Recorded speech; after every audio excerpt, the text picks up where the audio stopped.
Assalamualaikum warahmatullahi wabarakatuh. Saya Dava Ramadan dari kelas 11 7. Ingin mengulas salah satu cerpen masterpiece karya Nafis yang banyak diminati. Itu yang berjudul Robohnya Surau Kami. Cerpen ini sendiri memiliki tahun terbit yaitu tahun 1956 dan kota terbitnya yaitu di Jakarta. Penulisnya itu sendiri yaitu Nafis. Penerbit itu sendiri yaitu di Gramedia Pustaka Utama dan jumlah halamannya terdapat 139 halaman.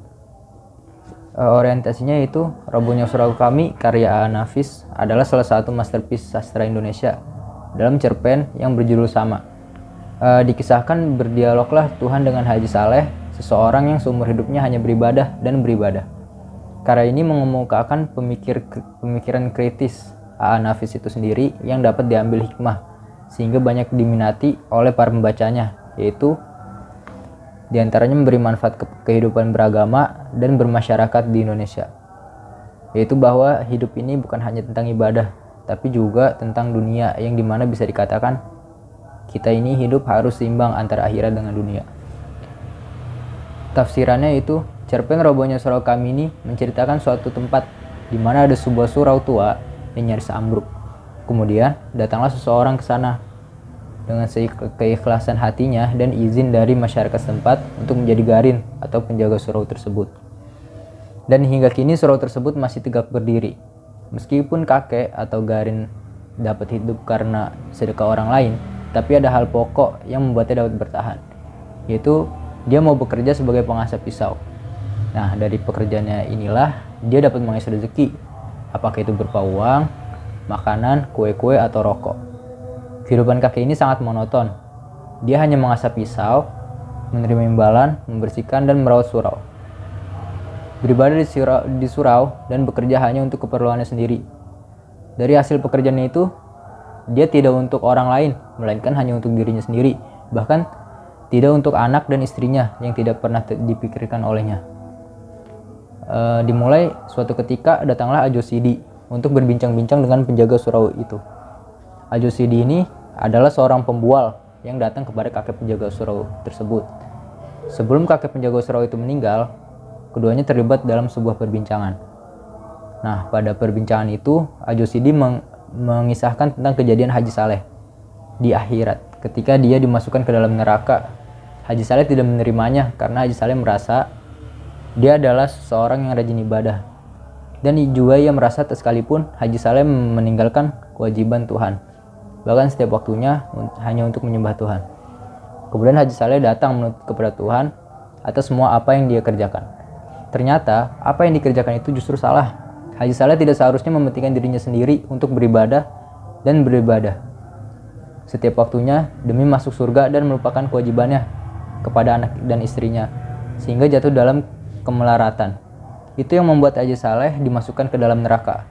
Dan padahal di dunia ini kita ini hidup berkaum, bersaudara, tetapi Haji Saleh tidak memedulikan mereka sedikit pun. Sepulangnya perbincangan dengan Ajo Sidi, penjaga surau itu murung dan sedih, dan juga ia merasa kesal. Dia merasakan apa yang diceritakan Ajo Sidi itu sebuah ejekan untuknya dan sindiran untuk dirinya sendiri. Dia memang tidak pernah mengingat anak dan istrinya, tetapi dia pun tidak pernah memikirkan hidupnya sendiri, sebab memang tak ingin kaya atau membuat rumah. Segala kehidupannya, lahir batin, diserahkan kepada Tuhan. Dia tak berusaha menyusahkan orang lain atau membunuh seekor lalat pun. Dia senantiasa bersujud, bersyukur, memuji, dan berdoa kepada Tuhan. Kakek penjaga surau tersebut begitu memikirkan hal dengan segala perasaannya, hingga akhirnya dia tertekan dan tidak kuat memikirkan hal itu. Kemudian dia lebih memilih jalan pintas untuk menjemput kematiannya dengan cara menggorok lehernya dengan pisau. Kematiannya tersebut sungguh mengenaskan dan mengejutkan masyarakat sekitar. Semua orang berusaha mengurus jenazahnya dan menguburnya, kecuali satu orang saja yang tidak begitu peduli atas kematian sang kakek penjaga surau. Dia adalah Ajo Sidi, yang pada saat semua orang mengantar jenazah, dia tetap pergi bekerja. Ajo Sidi yang mengetahui kematian kakek hanya berpesan kepada istrinya untuk membelikan kain kafan 7 lapis untuk kakek itu sendiri, lalu dia pergi bekerja. Seperti rumah yang ditinggal penghuninya, Surau yang dulunya digunakan untuk beribadah itu kini hanya dipakai untuk sekedar bermain anak-anak. Tidak ada lagi panggilan azan, sholat berjamaah, dan lantunan ayat-ayat suci Al-Quran. Bahkan, jika ada ibu-ibu yang membutuhkan kayu bakar, tak segan-segan mengambil salah satu bagian dari tiang-tiang surau yang mulai lapuk dan hampir roboh. Tak ada lagi yang mau peduli terhadap surau tempat beribadah itu. Itulah pemandangan yang bisa dilihat dari surau seorang kakek setelah dia meninggal. Lalu kita akan memasuki ke bagian evaluasi, yaitu yang pertama ada kelebihan. Kelebihan dari cerpen itu sendiri yaitu menggunakan bahasa-bahasa yang seakan-akan kita sedang mendengar bagaimana bahasa yang digunakan oleh penulis itu tersebut atau An-Nafis itu sendiri. Dan juga ada amanat yang sangat berguna bagi pembacanya tentang akan pentingnya menyeimbangi antara dua hal, yaitu dunia dan akhirat. Lalu ada kekurangannya.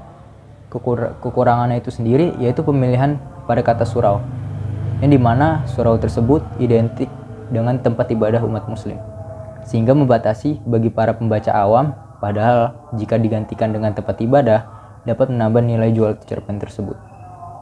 Lalu kekurangannya selanjutnya yaitu penggunaan bahasa yang mungkin sedikit sulit dimengerti oleh generasi muda ini. Lalu kita akan memasuki ke rangkuman atau penutup. Kita yang sejatinya dilahirkan sebagai manusia atau makhluk sosial sudah sepatutnya untuk menoleh atau peduli terhadap lingkungan sekitar kita. Tidak hanya berfokus dan mementingkan diri kita sendiri, akan tapi juga peduli terhadap sekitar. Tidak hanya melakukan ibadah, tidak ada salahnya kita rajin ibadah seperti sholat, mengaji, akan tapi kita juga harus seimbangkan dengan yang namanya dunia, seperti memperdulikan bagaimana nasib keturunan kita, bagaimana kita memberi nafkah kepada mereka. Jadi kita tidak hanya berfokus pada akhirat saja, tapi kita wajib untuk fokus terhadap satu sisi juga, yaitu hal di atas. Dan penulis juga mengingatkan agar tidak cepat marah atau tersinggung ketika ada seorang yang mengejek atau menasihati kita.